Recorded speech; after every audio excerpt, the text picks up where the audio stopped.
자, 갑시다.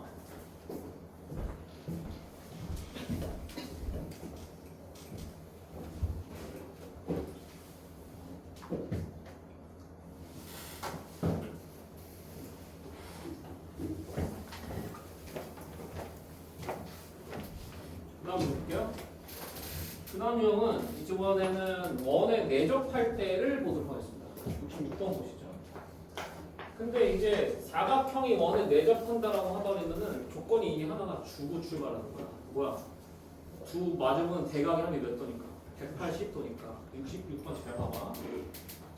이렇게 지금 원이 나왔고 이 원에 사각형 이렇게 내접을 하는데 이 네 변의 길이가 다 나왔어요. 여기가 5고 여기가 2고 여기가 3이고 여기가 120도라고 지금 나와버린 거야 얘들아. 맞아? 그럼 자연스럽게 요 각도 몇 도? 60도로 나와버리는 거거든. 됐어? 이 사각형의 넓이는 너무 쉬워지는 거예요. 대각선 어떻게 그어보면 돼요? 대각선 그냥 이렇게 그어버리면 게임 끝이에요. 맞죠? 그럼 이제 여기 넓이 해결되죠? 여기 넓이 어떻게 됩니까? 2분의 1에 2 곱하기 3 곱하기 사인 120도 이렇게 바로 해결되는 거고 이쪽 넓이는 2분의 1에 3 곱하기 5 곱하기 사인 60도로 이렇게 바로 해결이 되는 겁니다. 이해되셨습니까? 안 되셨습니까? 되셨습니까? 네, 되게 쉽죠?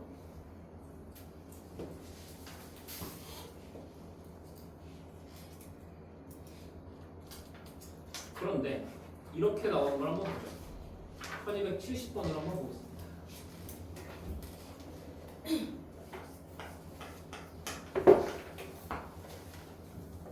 자, 70번 준비되셨습니까? 갑니다. 읽어보시면 오른쪽 그림과 같이 원에 내접하는 사각형 A, B, C, D가 있는데 이번에는 저 네 변의 길이만 그냥 줬어요. 각도를 아무데도 주지 않았습니다. 그래서 여러분 사각형 써보시면 사각형 그려보면 사각형 이렇게 되어 있는데 5, 3, 3, 2 이렇게만 지금 나왔어.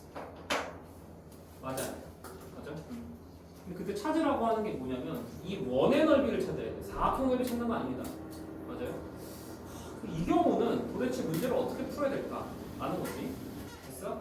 잘 봐봐. 여기서도 대각선 긋는 거는 마찬가지예요. 여러분, 우리가 어차피 사인 코사인 법칙을 다루려면 삼각형에서나 뭘 할 수 있지. 사각형에서는 아무것도 못 합니다. 삼각형을 항상 만들어야 돼요. 이해했어? 그럼 물론 대각선은 이렇게 그어도 되고 저렇게 그어도 돼요. 상관없습니다. 몇 문제에서는요. 왜냐면 각도가 주어져 있는 게 아니기 때문에. 맞아? 그럼 여기서 이제 식을 좀 쓸 거야. 어떤 식을 쓰면은 봐봐. 요 각도를 내가 세타라고 두는 순간 요 각도 뭐야? 타이머의 세타지. 맞아? 그럼 잘 봐요. 내가 저번에도 한번 얘기한 적이 있는데 수학에서 같은 양을 다른 방식으로 표현할 수 있으면 걔네 두 개가 같다라는 방정식이 설린다고 썼지. 맞아요? 그럼 잘 보세요. 이 초록색 길이 있죠. 이 초록색 길이를 위의 삼각형에서 구할 수 있고요. 아래 삼각형에서도 구할 수 있습니다. 코사인 법칙으로 구할 수 있겠죠. 제가 이해하세요? 안 하세요? 됐어요? 네. 그래서 고식을 쓸 거예요. 그러면 잘 봐. 저 초록색 길이의 제곱은 이렇게 써질 겁니다. 위의 삼각형에서 사용을 하면은 5제곱 더하기 3제곱 마이너스 2배의 5 곱하기 3 곱하기 코사인 파이 마이너스 세타다 이렇게 써지겠다라는 거. 다 동의하세요? 이해하세요 지금 제 말? 됐어요? 그런데 저 초록색 길이의 제곱을 어떻게든 쓸 수 있냐? 밑에 삼각형으로 쓸 수 있죠. 밑에 삼각형 쓰시면 3제곱 더하기 2제곱에 마이너스 2배의 3 곱하기 2 곱하기 코사인 세타다 이렇게 쓸 수도 있다는 거예요. 제 말 이해했어요? 안 했어요? 이해했어요? 그러면 잘 봐봐. 여기 봐봐. 그러면 얘네 둘이 어때야 되냐고요? 얘네 둘이 같아야 된다고요. 맞죠? 그럼 식을 써볼게요. 여기를 좀 정리를 해보면 5제곱하고 3제곱 더하니까 25하고 9 더해서 34가 되고요. 그 다음에 마이너스 원래 30인데 코사인 파이만 세타가 뭐로 바뀌어? 코사인 파이만 세타가 마이너스 코사인 세타가 바뀌잖아. 맞죠? 네, 그럼 마이너스 코사인 세타 바뀌니까 여기가 플러스 30 코사인 세타로 바뀔 거고요. 얘네 둘이 똑같다가 돼요. 자, 여기를 정리할 겁니다. 9랑 4 더하니까 얼마죠? 13이고 마이너스 12 코사인 세타다 이렇게 정리가 될 겁니다. 이해되셨습니까? 네. 그러면 이거 넘겨 정리하시면 42 코사인 세타가 마이너스 21이다 이렇게 되는 거 이해되세요? 이해했니 안 했니? 오케이? 그럼 코사인 세타가 얼마 나와요? 코사인 세타가 마이너스 2분의 1이 나와. 됐어? 그래서 이런 식으로 각도의 코사인 값을 찾을 수 있어요. 그럼 어디서 찾을 수 있을까? 여기서 찾을 수 있습니다. 여기는 어떻게 찾으면 이렇게 대각선 긋고 요 대각선을 요쪽에서 한번 요쪽에서 한번 구하는 거 갖다 쳐서 여기도 구할 수 있어요. 제 말 이해되시죠? 오케이? 선생님 저 코사인 값 안다고 해서 저 원의 넓이를 구할 수 있는 건 아닌 것 같은데 맞죠? 코사인 값만 안다고 해서 원의 넓이를 구할 수 없죠. 원의 넓이를 구하려면 기본적으로 뭐 써야 돼? 사인 값 써야 됩니다. 외접어이니까 맞아요? 그럼 사인 세타분의 이 길이 쓰셔야 되지 않겠어요? 초록색 길이? 맞아 아니야. 근데 초록색 길이에 대한 식을 써놨습니다. 초록색 길이에 대한 식을 이렇게 써놨잖아요. 맞아요? 그럼 초록색 길이를 구하러 가죠. 코사인 세타가 마이너스 2분의 1이 나왔으니까 얘를 여기다 다시 대입하겠다는 얘기야. 네. 그러면 얘가 어떻게 계산되니? 13에다가 플러스 6으로 계산돼서 얘가 19로 계산됩니다. 맞아? 그럼 초록색 길이의 제곱이 19니까 이 길이는 루트 19로 나온단 말이지.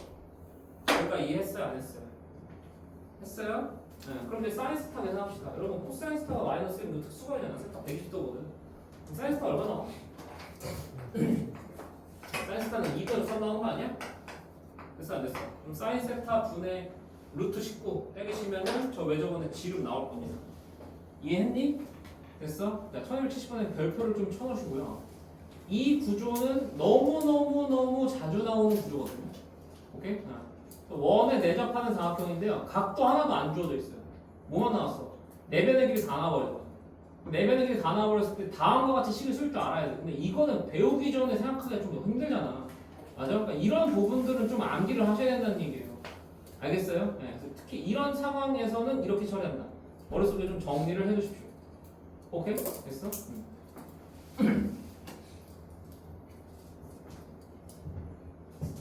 그래서 보시면 제가 제 자랑 하나 또 하죠. 자랑 하나 또 하죠. 저는 사교육에 도움 없이 대학을 간 사람이잖아요. 전 학원을 다닌 적이 없습니다. 물론 인강을 했으니까 사교육이긴 한데 인강을 듣긴 했는데 저는 그럼 혼자 공부를 했단 말이죠. 저는 혼자 공부를 어떻게 했냐면 잘 보세요. 저도 일단 맨 처음에는 뭘 풀었겠습니까? 맨 처음에 이런 기본 유형선을 풀었겠죠.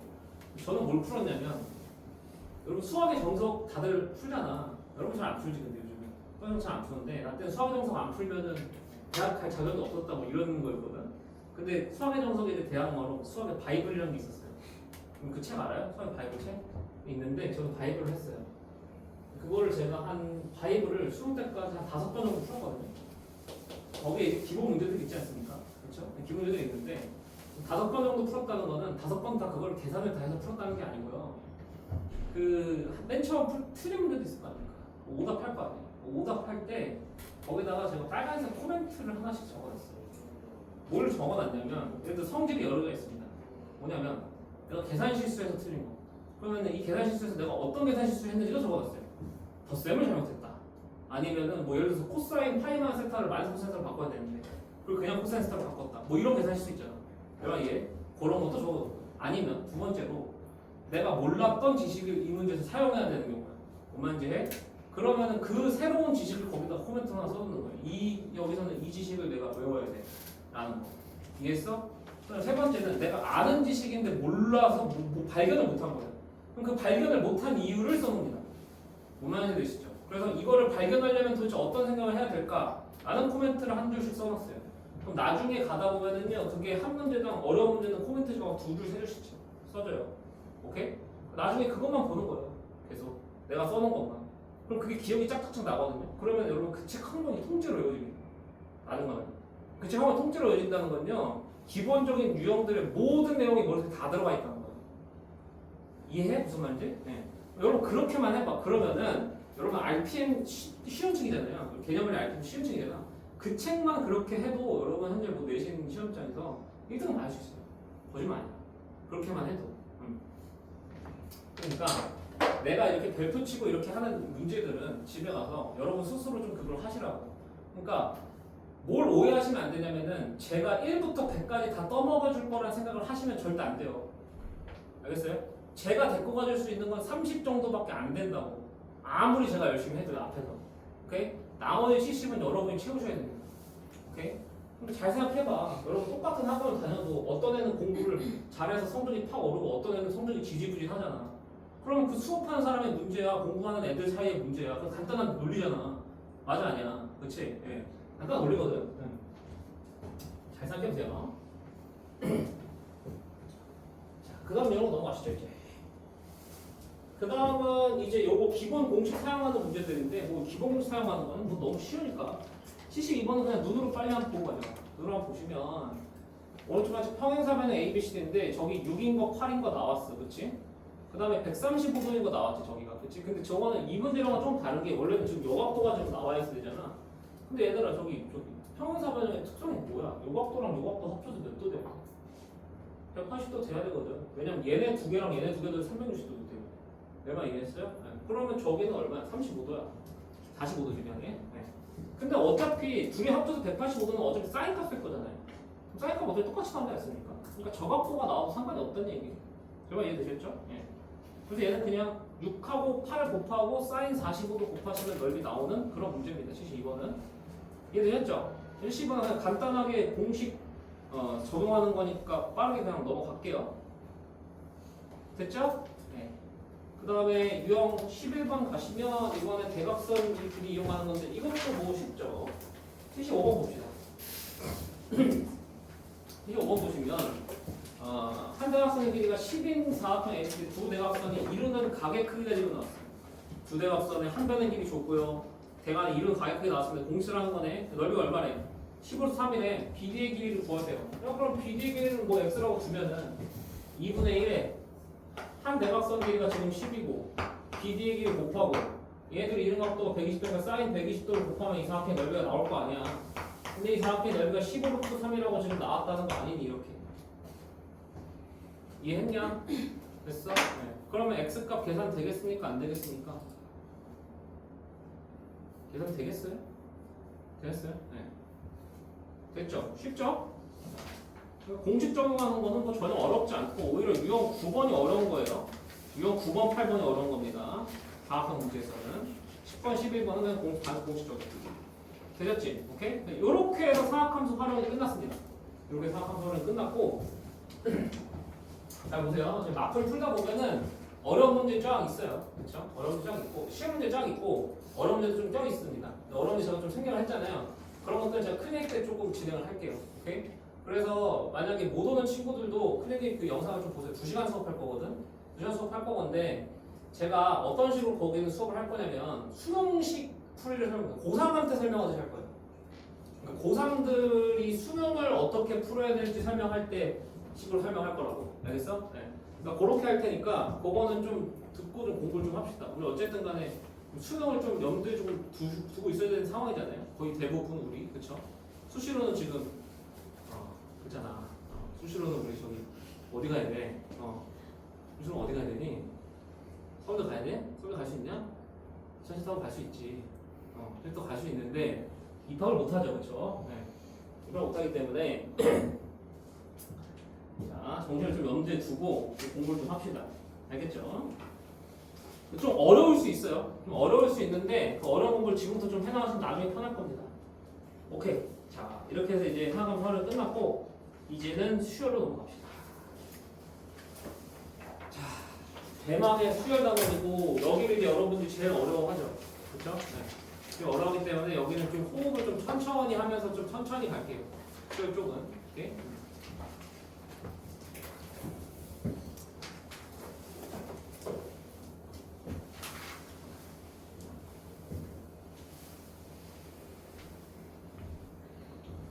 준비되셨으면 시작하겠습니다. 수열. 일단 대수의 마지막 단원이고요. 이 단원도 다른 대수 단원하고 마찬가지로 다 세 단원에 열려 있어요. 첫 번째는 등차와 등비수열이라는 단원의 이름을 가지고 있는데요. 요거는 별건 아니고요. 수열의 가장 대표적인 예 두 개를 배우는 거예요. 대표적인 예를 가지고 있는 그 수열에 대해서 수열의 특성들을 공부하는 곳이다. 이렇게 이해하시면 될 것 같아요. 오케이? 첫 번째 단원이고요. 두 번째 단원은 수열의 합입니다. 수열의 합인데 수열의 합이 중요해요. 뭐냐면 여러분 수열이 일단 정의부터 좀 얘기해볼게요. 수열 정의는 수를 쫙 나열하는 거거든요. 수열의 합은 그냥 걔를 더해 나가는 거예요. 또 더해 나가는 게 왜 중요하냐면 여러분들이 알 필요는 없습니다만 수학적으로 얘가 나중에 적분하고 연결이 되는 거예요. 그러니까 적분의 논리적 토대가 됩니다. 여기서 혹시 수학과 하고 싶은 친구 있니? 죄송합니다. 제가 지금 잘못했네요. 네. 수학과 하고 싶은 친구 없나요? 알겠습니다. 수학과에 대한 생각을 좀 해보시는 것도 어때요? 수학과 괜찮습니다. 괜찮아요. 제가 대학생 때 꿈이 있었어요. 저 허준이 박사님 있잖아요. 필리상 받으셨잖아. 40살 이전만 받을 수 있거든. 만 40세 이전만. 만 40세 이전에 그러니까 그 아주 엄청난 연구 결과를 이루어야 돼요. 그러니까 되게 대단하신 분이죠, 사실. 저도 필드상을 한번 받아볼까? 그래가지고 수학과로 전과를 할까 이런 생각을 했어요. 근데 고려대학교에 전과 제도가 없어. 그게 없어가지고 그래서 못했어. 그런 게 있는데 저는 나중에 돈을 많이 벌고 와이프한테 얘기했습니다. 나중에 돈을 많이 벌고 저는 수학 공부하러 방에 처박힐 거라고 연구할 거예요. 제가 미만가설 이런 거 풀어낼 거예요. 물론 AI가 뭐 풀어준다고 하는데 AI가 풀기라네. 제가 풀어낼 거예요. 어찌됐든 이 합은 중요해요. 수학적으로. 왜냐? 나중에 적분하고 연관이 된다. 됐어? 그래서 얘를 또 따로 다뤄요. 근데 합을 여기서만 다루냐? 그렇지 않습니다. 등차 등비수열 할 때 이 합을 다룰 거예요. 근데 이 합은 뭐냐면 등차 등비수열 말고 그냥 일반적인 모든 수열에 대해서 합을 다 얘기했다. 알겠어? 그 두 번째 내용이야. 알겠어? 네. 그 다음에 세 번째 내용은 조금 궤가 달라요. 세 번째 내용은 귀납적 정의라는 곳이에요. 수열의 귀납적 정의라는 곳입니다. 이거는 뭐냐면 여러분 귀납법과 연역법에 대해서 일단 먼저 이해를 좀 해야 될 것 같아요. 연역법은 뭐예요? 연역법은 여러분들이 가정을 세워놓고 거기서부터 구체적인 사례를 뽑아내는 게 연역법이고, 그렇지? 귀납법은 뭐예요? 사례를 모은 다음에 결론을 도출하는 게 귀납법이잖아요. 맞아 아니야? 이거 국어 시간에 배우지? 수학의 기본적 논리 추론 방식은 연역법이야 귀납법이야? 수학에서 쓰는 기본적 논리 추론 방식은 다 연역법이에요. 여러분 정의를 일단 박아놓고 출발하잖아요. 정의를 박아놓고 그 정의로부터 하나하나씩 다 사례들을 도출하는 거란 말이에요. 이해했어? 수학 기본적인 건 연역법이에요. 그러니까 수열도 여기서 정의를 할 건데 연역적으로 정의를 할 겁니다. 그냥. 그런데 귀납적으로 정의를 하겠다는 거예요. 세 번째에서 단원에서는. 왜 갑자기 이딴 짓을 하냐면 연역적으로 하면은 문제가 생기기 때문에 그래요. 그 문제가 생기기 때문에 귀납적으로 정의를 내립니다. 수학적으로는 굉장히 중요한 단원들이에요. 그런데 수험적으로 봤을 때는 이쪽이 그렇게 쓸모가 없어요. 문제 내기가 좀 더럽거든요. 여기가. 오케이? 네. 그래서 시험 문제를 보면은 이쪽 문제는 그냥 노가다예요. 노가다 문제고, 그래서 요즘에는 좀 문제가 좀 사라지는 추세입니다. 이쪽 문제가. 오케이? 그래서 일단 어디를 제일 잘해야 되냐면 여러분들은 여기를 제일 잘해요. 2번일 것 같잖아? 아니야. 1번을 제일 잘해야 돼. 어차피 등비랑 등차 문제로 다 귀결이 돼요. 한 문제도. 오케이? 여기다 등차 등비 문제로 귀결이 되기 때문에 여러분들은 등차 등비가 완전히 씹어먹는 상태가 돼야지 뒤쪽이 안 흔들립니다. 알겠어요? 오케이? 네. 그러면은 오늘부터 이제 등차랑 등비를 좀 정리를 좀 해볼게요. 등차 등비를 정리하기 전에 앞서서 일단 제가 뭐부터 좀 말씀드릴 거냐면 수열의 전체적인 개론에 대해서 좀 말씀을 드릴게요. 개론이라고 하면 모든 수열에서 통용되는 내용, 오케이? 그래서 모든 수열에서 우리가 어떤 내용들을 공부해야 되는지를 먼저 말씀을 드리겠다는 얘기예요, 오케이? 네. 첫 번째는 수열의 정의에 대해서 우리가 공부를 할 겁니다. 지금 말하는 이 정의는 연역적 정의예요, 오케이? 그럼 수열의 연역적 정의는 무엇인가에 대해서 얘기를 해볼게요. 자, 우리가 수학과를 가게 되면 그냥 단순한 수열을 다 수열이라고 부르는데 고등학교 과정에서 수열은 반드시 뭐가 있어야 되냐면 반드시 규칙성이 있어야 된다고 합니다. 오케이? 그래서 얘는 정의 자체가 이거예요. 그냥 규칙성이 있는 수의 나열이다. 그냥 이게 끝이에요. 별거 있어 없어? 별거 없는 거야. 그러면 도대체 규칙성 있는 수의 나열이 왜 그렇게 수학적으로 중요할까가 너네들은 궁금해야 되는 거야. 오케이? 규칙성 있는 수의 나열이 왜 중요할까라는 건데 잘 봐. 얘들아 수학이 어디서부터 시작을 한 거냐면 수학은 기본적으로 이런 거예요. 패턴을 발견을 해. 이렇게 하니까 이렇게 되네. 여기서도 이렇게 하니까 이렇게 되네. 여기서도 이렇게 하니까 이렇게 되네. 그 패턴을 일반화하는 겁니다. 뭘 써서요? 숫자라는 기호를 써서요. 그게 수학 학문의 본질적 출발점이에요. 오케이? 그럼 잘 보세요. 규칙성이라는 거는요. 패턴을 우리가 알고 있다는 얘기예요. 그럼 다시 말해서 잘 봐. 너네 1, 2, 3, 4야. 그 다음 숫자 뭐 오겠니? 5가 올 거라는 걸 예측할 수 있잖아. 6 오겠지. 100번째 수 뭐 오겠니? 100이 오겠지. 첫 번째 수 뭐 오겠니? 1000이 오겠지. 이렇게 예측할 수 있게 된다. 이해했어요? 그러니까 규칙성이 있다는 건 패턴이 있다는 거고 패턴을 우리가 정리해서 뭐 할 수 있냐면 일반화해서 모든 상황을 다 예측할 수 있다. 이해했어? 오케이. 그래서 중요한 거. 그러면 규칙성이 있다는 건 요거구나. 이거는 뭐가 가능하다? 일반화가 가능합니다. 패턴이 있기 때문에 일반화가 가능하기 때문에 수학이 중요합니다. 그럼 이제부터 우리의 목표는 뭐야? 규칙성을 파악해서 일반화하는 게 목표예요. 알겠어? 네. 그러면 그 과정을 제가 한번 도식화 시켜볼게요. 도식화 시켜볼 건데 이제부터 여기서 용어가 등장을 합니다. 어떤 용어가 등장하냐면 항이라는 용어가 등장할 거예요.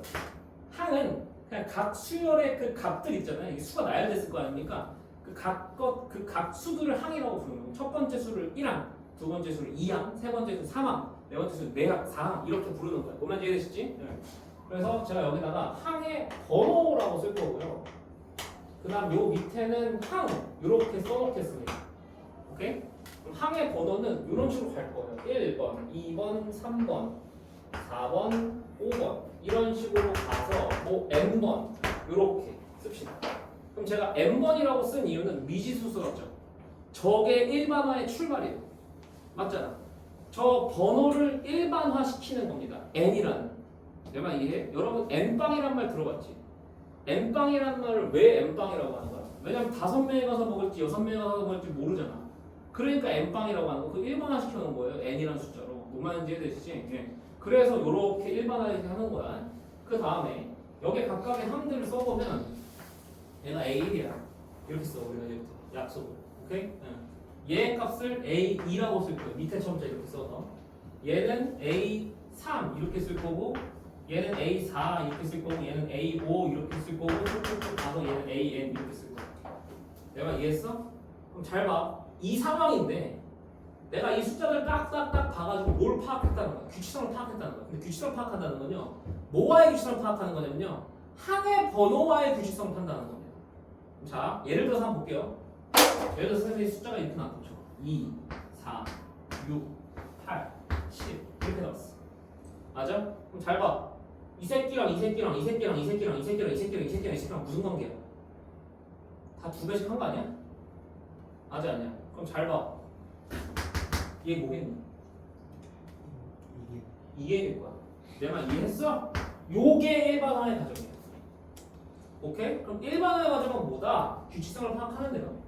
항의 번호랑 항이랑 항의 번호랑 항이랑 항의 번호랑 항이랑 항의 번호랑 항이랑 도대체 무슨 관계가 있는지 파악하는 거야. 제 말 이해했어요? 네. 그래서 그거를 n번째 항일 때는 어떻게 나와가냐? 이렇게 쓰는 거예요. 그럼 전국적으로 얘가 어떤 식으로 써질 거냐면 fn 제가 이렇게 쓸 건데요. 여러분 이건 뭐냐면 n에 관한 식으로 표현이 된다는 겁니다. 대만 이해됐어? 네. 그러니까 n번째 항을 n에 관한 식으로 표현할 수 있다. 그럼 잘 봐. 그래서 이제 이 항을 우리가 일반화된 항이라고 해가지고 무슨 항이라고 부를 거냐? 일반항이라고 부를 거예요. 알겠어? 무슨 항이라고? 일반항이라고 부를 거예요. 그래서 수열 문제의 지상 목표는 뭐가 돼야 되냐면 수열 문제의 지상 목표는 일반항을 구하는 것이 돼야 됩니다. 일반항만 찾으면 모든 항을 다 알고 있는 건 똑같아요. 그럼 잘 봐봐. 예를 들어서 너네 저거 AN이 F로 나왔어. AN 2에도 나왔잖아. 첫 번째 항을 알고 싶어. 얘네가 그냥 뭐만 집어넣으면 돼. 얘네가 그냥 1000만 집어넣으면 되는 거야. 그래서 2000이 그냥 정답이야. 뭐만인지 했어? 네. 1억 번째로 넣고 싶어. 얘네 1억 넣으시면 돼요. 그렇게 하면 되는 거야. 오케이? 네, 됐어요.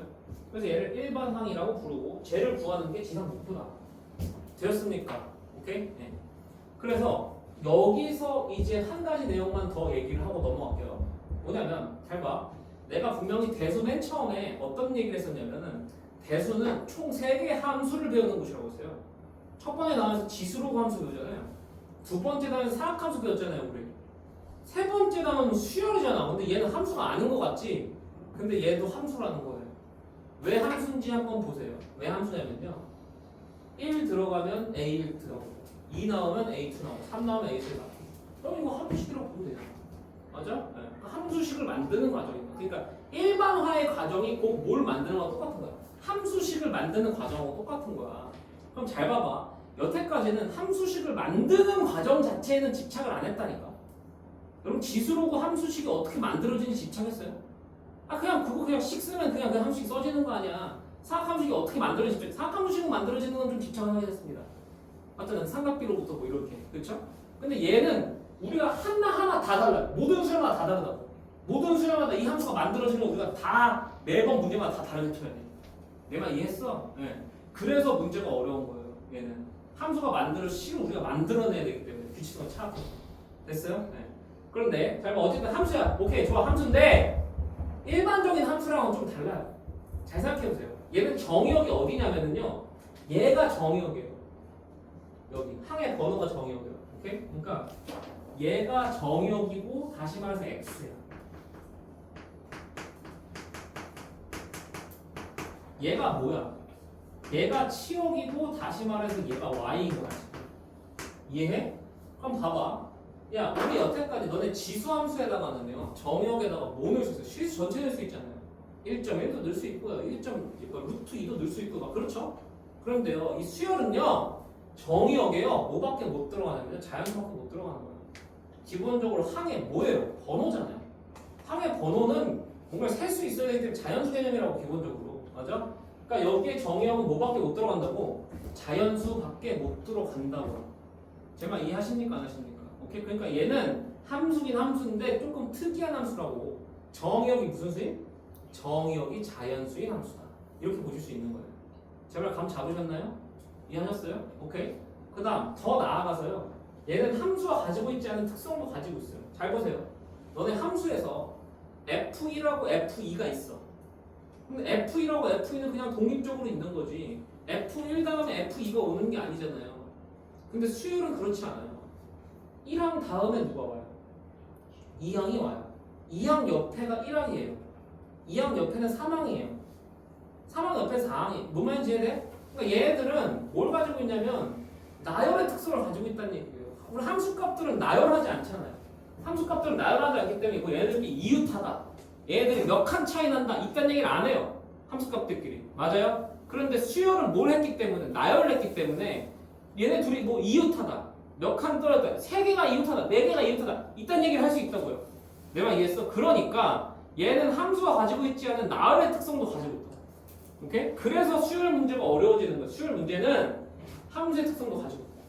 수열 본래의 고유의 특성도 있기 때문에 요거 두 개를 왔다 갔다 하면서 우리가 생각을 해야 되기 때문에 수열이 어려운 거야. 알겠어? 그걸 좀 잘 이해를 하시는 게 문제의 출발입니다. 이해되셨죠? 네. 그래서 여기가 일단 수열의 기본적 연역적 정의고 자 요약하자면 이거예요. 지상 목표는 뭐라고? 일반화를 해서 규칙성을 파악해서 패턴을 파악해서 일반화를 해서 얘 일반항을 구하는 게 지상 목표다. 오케이? 근데 결국에 그 과정은 뭐다? 함수식을 구하는 거랑 똑같다. 그래서 얘가 가지고 있는 구조는 함수의 구조랑 똑같다고. 알겠어? 그 얘기가 나의 결론이야. 됐어? 네. 그 다음에 수열에서 이렇게 일반항을 우리가 구할 수 있게 됐다고 쳐보자. 구할 수 있게 된 상황에서부터는요. 두 번째로는 이제 뭘 볼 거냐면 귀납식이라는 걸 볼 거예요. 선생님, 귀납식 저거 세 번째 단에서 나오는 거 아니에요? 맞아요. 두 번째 식은요. 사실 세 번째 단원에서 우리가 조금 더 자세하게 다룰 겁니다. 오케이? 조금 더 자세하게 다룰 건데 어차피 그냥 수열하면서도 다 얘기를 할 거예요. 귀납식이라는 건. 근데 귀납식이라는 거는 말이 복잡한데 쉽게 말하면 그냥 이거예요. 쉽게 말하면 이웃한 항들 사이의 관계식입니다.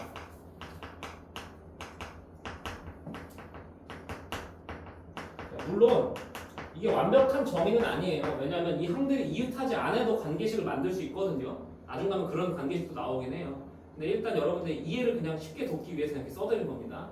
이웃한 항의사 관계에 쓰는 거예요. 예를 들어서 n항하고 n 플러스 1항의 관계식을 니들이 쓰거나 아니면 n항, n 플러스 1항, n 플러스 2항 이렇게 이웃한 세 항의 관계식을 일반항으로 쓰는 거예요. 일반항으로. 뭐만 쟤네? 네. 그래서 그걸 쓰면은 쟤네들의 규칙을 우리가 좀 파악할 수 있죠. 오케이? 네. 그 내용을 할 겁니다. 근데 두 번째 내용은 그렇게 어렵진 않아요. 그렇게 어렵진 않고 식만 그냥 외우고 넘어가면 되는 거라서 쉽습니다. 제발 이해되죠? 그런데 이게 등차랑 등비로 가면은 쟤네들 좀 외워야 되고 쟤네들 실용적인 내용이 있어. 그건 이제 내가 문제 풀면서 좀 더 말씀드릴게요. 그 다음 마지막 세 번째로 수열에서 우리가 뭘 볼 거냐면 세 번째로는 수열의 합을 보도록 하겠습니다. 선생님 합은 두 번째 단에서 보신다면서요? 맞아요. 두 번째 단에서는 합을 조금 더 우리가 자세히 보는 거고 첫 번째 단은 등차랑 등비에서 등차 수열의 합, 등비 수열의 합 볼 거란 얘기예요. 그러니까 수열의 합은 일단 보고는 갈 거야. 오케이? 그럼 수열의 합에서 과연 어떤 내용을 볼 건지에 대해서 얘기하는 거예요. 첫 번째는 일단 요 내용이에요. 일단 요 개념부터 좀 이 기호부터 좀 이해를 하셔야 돼요. SN이거든요. SN은 sum, SUM의 약자예요. 더하다의 약자입니다. 그래서 SN은 그냥 이거예요. A1,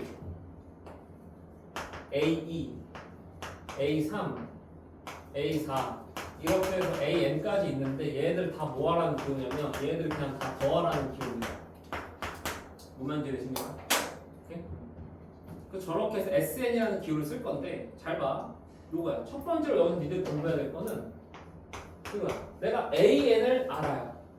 AN을 안다는 건 일반화가 됐다는 거잖아. 저 수열에. 그럼 저 수열 규칙성을 내가 알고 있다는 얘기야. 맞아? 그랬을 때 SN을 구하는 방법에 대해서 공부할 거야. 그러니까 이 얘기야. 봐봐. 어떤 수의 나열 규칙성을 가지고 있으면요. 얘네들을 더해 나가면 그 더해 나간 값도 뭘 가지고 있다는 얘기야. 규칙성을 가지고 있을 거란 얘기예요. 근데 그거를 원래 그 수의 나열의 규칙성을 가지고 얘 합의 규칙성을 니들이 또 추론해낼 수 있겠냐? 라고 묻는 게 첫 번째 내용이라고. 알겠어? 네. 그래서 AN으로부터 SN을 찾는 방법에 대해서 얘기할 건데 자, 요거는 수열마다 다릅니다. 등차 수열 찾는 방 다르고요. 등비수 찾는 방 다르고요. 다른 수열 찾는 방법이 다 달라요.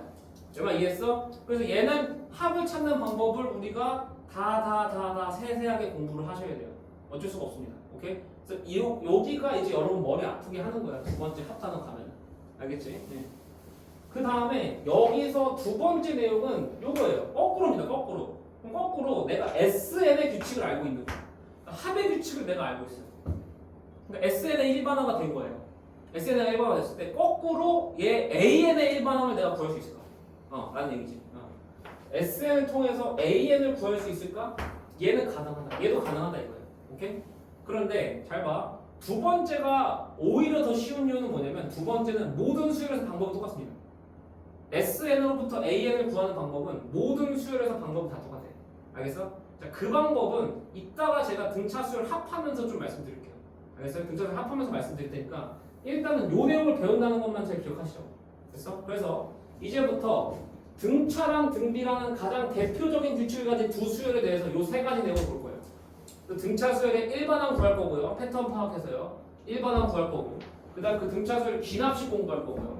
그 등차 수열의 합 공부할 겁니다. 그 등차 수열의 일반항으로부터 합을 구하고요. 합으로부터 일반항 구하는 방법도 배울 거예요. 이해했어 안 했어? 됐어? 그 다음 등비 수열로 넘어와서 등비 수열의 정의 찾아서 얘 규칙을 찾아서 일반항 구하고요. 등비 수열의 기납식 구할 거고요. 등비 수열의 합 구할 거예요. 이렇게 갈 겁니다. 알겠죠? 그렇게 해서 총 6가지 내용을 배웠나? 이렇게 보시면 돼요. 일단은 이렇게 좀 정리가 되시면 됩니다. 알겠죠? 좋습니다. 그럼 이제부터 등차 수열부터 시작을 해보죠.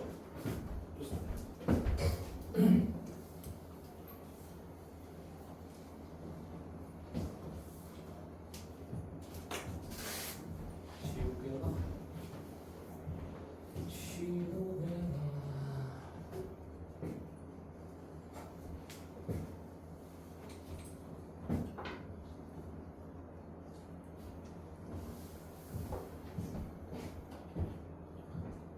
등차 수열부터 좀 정리를 해보면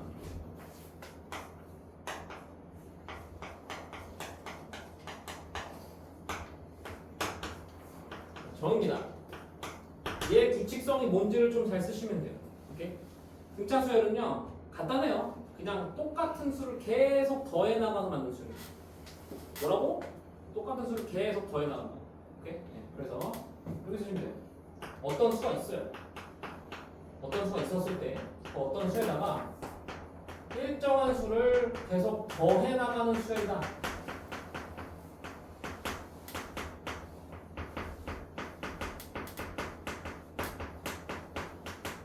이렇게 이해하시면 됩니다. 규칙적 책 굉장히 간단하죠? 됐어요? 덧셈 관련된 수야. 잘 봐봐. 이거 봐봐. 그래서 이 어떤 수가 맨 첫 번째 올 거 아니야. 맞아? 걔는 첫 번째 항이거든. 첫 번째 항을 처음 초자를 써서 우리가 초항이라고 우리가 부르기 약속합니다. 오케이? 그래서 얘를 초항이라고 할 거고요. 우리가 보통 미지수를 얘를 그냥 스몰 a라고 이렇게 표시해요. 오케이? 됐어? 그 다음에 더하는 이 일정한 수 있잖아. 이 더하는 이 일정한 수를 우리가 공차라고 이름 붙일 거예요.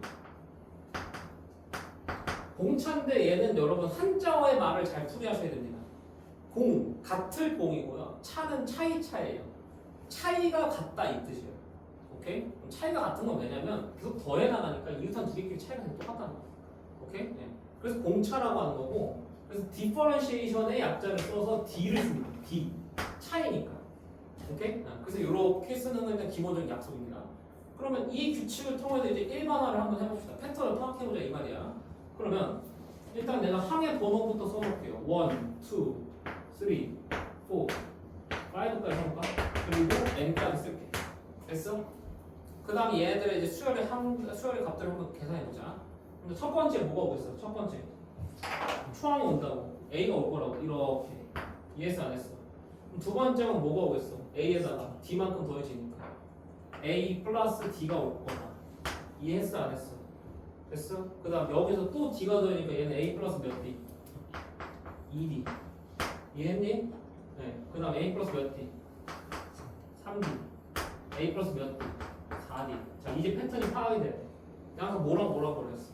항의 번호랑 항 뭐라고 했지? 1항인데 A 플러스 0D, 2항인데 A 플러스 1D, 3항인데 A 플러스 2D, 4항인데 A 플러스 3D야. 5항인데 A 플러스 4D. 그럼 N항일 때 뭐겠어? A 플러스 N-1D가 될 거라는 거 이해 되십니까? 안 되십니까? 되십니까? 되었어요? 그래서 이렇게 정리가 돼요. 등차 수열의 일반항 NAN은 초항 더하기 N-1의 공차다. 이렇게 떨어집니다. 이 됐습니까? 안 됐습니까? 됐어요? 오케이. 여기까지가 일단 기본적으로 책에 있는 나와 있는 내용. 여기 다 이해되셨죠? 다 어렵지 않죠? 오케이? 근데 일단 제가 결론부터 얘기할게요. 책에 나와 있는 이 정의는 이제부터 까먹으셔도 됩니다. 알 필요 없어요. 오케이? 알 필요 없고요. 저는 이제부터 안 풀 거예요. 이렇게 안 풀 거니까 제가 지금부터 하는 걸 잘 들으세요. 어떻게 할 건지. 자, 일단 여기서 여러분들이 봐야 되는 건 구조를 봐야 돼요. 구조. 잘 봐봐. 등차 수열을 지금 패턴을 파악을 할 수 있어. 뭐만 알면, 규칙만 알면. 근데 규칙은 나와 있는 거 더하는 거고. 그럼 몇 개 수만 알면 되냐면 초항하고 공차라는 애만 알면 된다는 얘기예요. 근데 굳이 초항하고 공차를 알 필요는 없겠죠. 초항 공차 말고 그냥 다른 두 개의 정보만 있으면 될 겁니다. 수열에 관련돼서. 내 말 이해했어? 그러니까 미지수가 두 개니까 정보가 몇 개 있으면 된다는 거야.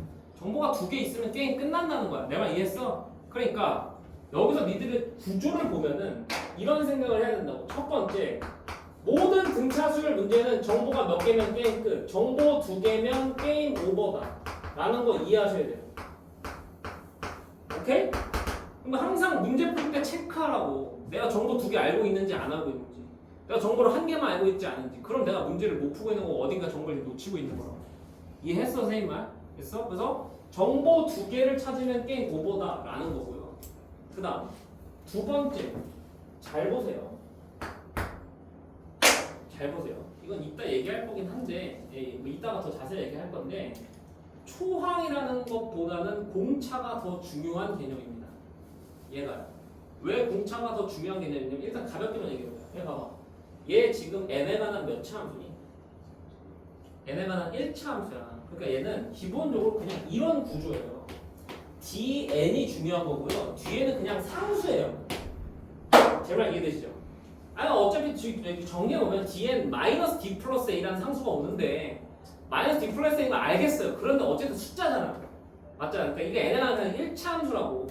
맞아? 그러면은 초항은 그렇게 중요하지가 않다고요. 공차가 훨씬 중요하다고요. 일반항 쓸 때. 왜냐면 n의 개수가 바로 등장하기 때문에. 이해했어? 그래서 여러분 초항하고 공차라는 애를 문제집에서 아니 교과서에서 얘기하지만 초항보다는 공차가 더 중요한 애예요. 그러니까 항상 생각의 중심은 공차가 되는 애예요. 오케이? 그러니까 공차가 항상 주인공이에요. 얘가 주인공이야. 얘가 항상 주인공이고 초항에는 집착할 필요가 없다라고 저는 말씀을 드립니다. 항상. 오케이? 초항은 구할 필요가 없을 때도 많아요. 오케이? 예를 들어 한번 해볼게요. 여러분 예를 들면요. 이제 이런 거죠. 등차 수열인데요. 공차가 제가 3인 걸 어떻게든 찾아냈다고 칩시다. 그리고 내가 10번째 항을 알아요. 30이라고. 그럼 얘네 둘 가지고 일반항을 쓰려고 하면은요. 이 교과서 배운 대로 하면은 여기서 초항을 또 찾아야 돼. 비용식 같이. 뭔 말인지 이해돼? 초항을 또 찾은 다음에 그것도 공식에다 집어넣어야 돼. 그렇게 하지 말라고요. 그럼 어떻게 생겼냐고. 얘 일반항은 잘 봐. 무조건 3n으로 시작을 할 거예요. 맞잖아요. 공차가 3이니까. 근데 잘 보세요. 10을 넣었을 때 얼마가 나와야 돼요? 30이 나와야 돼요. 그 뒤에 상수 맞춰주면 돼요. 근데 상수가 없어도 되잖아. 끝이야 그냥. 이렇게 쓰면 되는 거야. 그러니까 저 일반항 공식을 내가 잊어먹으려 하고 하는 이유를 알겠어요? 공차만 알고요. 여러분 그냥 항이 어디든지만 알면은 그냥 요 방식을 통해서 구하면 되지 요 공식에 넣을 필요가 없다는 거예요 지금. 제 말 이해했어 안 했어? 됐어요? 오케이? 네. 좋아요.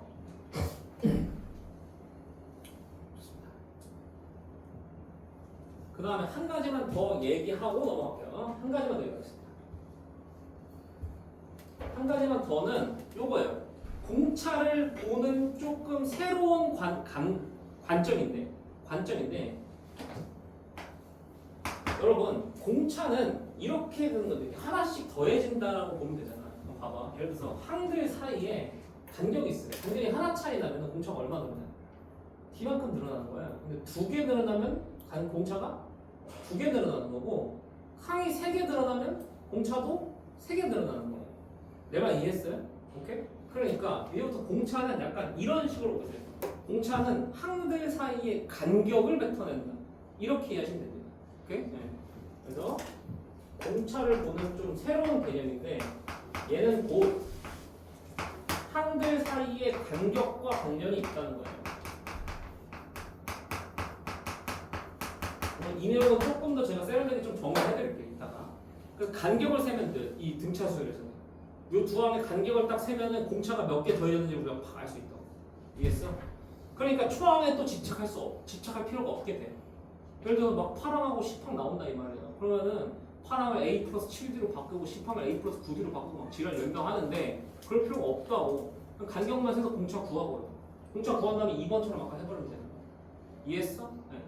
그럼 요거 예제 좀 몇 개 풀어보고 넘어가도록 하겠습니다.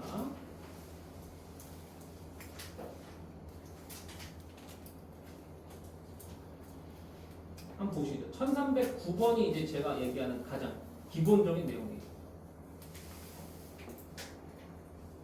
1309번 준비되셨습니까? 네, 문제 읽어보시면 등차수 AN에 대해서 3항이 얼마래요? 5다. 이런 거 나왔어요. 그럼 잘 봐. 야, 너네 나한테 안 배운 친구들도 있잖아요, 여기. 맞지? 대부분 나한테 배웠는데 안 배운 친구들은 이 3항이 5인 걸 보자마자 어떤 욕구에 사로잡히냐면 이렇게 쓰고 싶어요. 오케이? 이렇게 쓰고 싶어 하는데 지금부터 이렇게 쓰면은 입안에서는 사형이야. 알겠어? 3항이 저렇게 나왔을 때 저렇게 쓰는 거는 뭔 짓거리를 해도 안 된대. 알겠어? 자동으로 저렇게 쓰면 안 돼요. 그냥 3항이 저거면 아 그렇구나. 3항이 5구나. 그냥 이렇게 넘어가실 수 있어야 된다는 얘기예요. 내 말 이해했어? 네. 그 다음 잘 봐. 6항에서 4항을 뺀 게 얼마래? 4래. 두 항이 뺐다고? 등차수에서 뺀 거는 바로 간격을 뱉어내겠다는 얘기예요. 이게 간격이에요. 오케이? 그러니까 아까 여기다가 좀 첨언을 하면은 두 항들 사이의 간격은 결국에 두 항 사이의 차이랑 똑같습니다. 차. 오케이? 네. 그럼 여기서 번호차만 읽으세요. 번호차 읽으면 번호차 몇이에요? 2죠? 큰 놈 작은 놈 뺏기 때문에 얘는 2D랑 똑같은 거예요. 내 말 이해했어요? 네. 그래서 얘는 바로 2D가 되기 때문에 D가 얼마가 돼버려? D가 2 돼버리는 거 이해했어? 공차가 2가 나왔잖아. 그럼 일반항 바로 만들 수 있다는 얘기야. 끝났어. 만들어보자. 이 n을 일단 질러 놓으세요. 맞습니까? 이 n 일단 질러 놓으시고요. 3 넣었을 때 얼마 나와야 되냐? 5 나와야 될 거 아니야. 근데 3은 여기 6 생기거든. 얼마 빼주면 되겠어? 1 빼주면 돼요. 이렇게. 이해했어? 이렇게 해서 일반항이 만들어집니다. 그럼 A10 계산할 수 있어요? 없어요? 계산할 수 있고요. 심지어 얘는 일반항을 안 만들어도 돼요. 왜 일반항을 안 만들어도 될까요? 보세요. 여러분 3항이 5인 거 알잖아요. 그럼 10항으로 가려면 간격이 몇이에요? 3항에서 10항까지 간격 몇이야? 7이지? 7칸이지? 공차 몇 개 더해주면 돼? 이렇게 더해주면 돼. 그러니까 이 문제는 사실상 이렇게 풀어도 된다고. A10은 A3에다가 몇 D를 더해줘서 7D를 더해줘서 게임을 끝내도 된다고요. D 알고 A3 알잖아. 그치? 그러니까 얘는 일반항을 사실 구할 필요도 없는 문제였습니다. 이해하셨어요? 됐어요? 네. 요런 거야. 저처럼 보실 수 있어야 됩니다. 기본적으로.